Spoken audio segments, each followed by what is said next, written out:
ఈ మొక్క వచ్చేసి మరుగు మొక్క అని పిలుస్తారు దీన్ని. స్త్రీ పురుషుల గొడవలకు అనగా వారి భార్య భర్తలకు కొంతమందికి పడక విడిపోతుంటారు, అలాంటి వారి కోసం ఇది అద్భుతంగా ఉపయోగపడుతుంది. ఇందులో 3 రకములుగా ఉంటాయి, తెలుపు, ఎరుపు, పసుపు. ఇది పసుపు వర్ణము, ఏదైనా పర్లేదు. దీని యొక్క ఆకులను మనం తెంపుకచ్చుకొని శేతాని తీగ అంటే అది భూమి పైన పారుతుంది. మనిషి ఇట్లా నీడబడంగానే ముడుచుకునే అవసరం లేదు, అది ఇట్లా నీడబడితేనే మూసుకుపోతుంది శేతాని తీగ అనేది. దేవాంగ పక్షుల యొక్క మలము.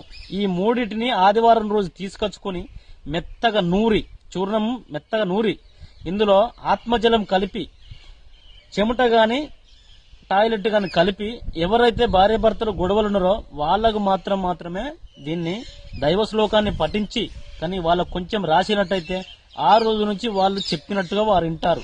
అంటే ఆ భార్య భర్తల గొడవ ఆ రోజు నుంచి తగ్గిపోతుంది. ఇది ఎవరైనా ఆ సమస్యలు ఉన్న వాళ్ళు మాత్రమే చేసుకోండి, వారు మాత్రం కుటుంబాలు బాగుంటాయి.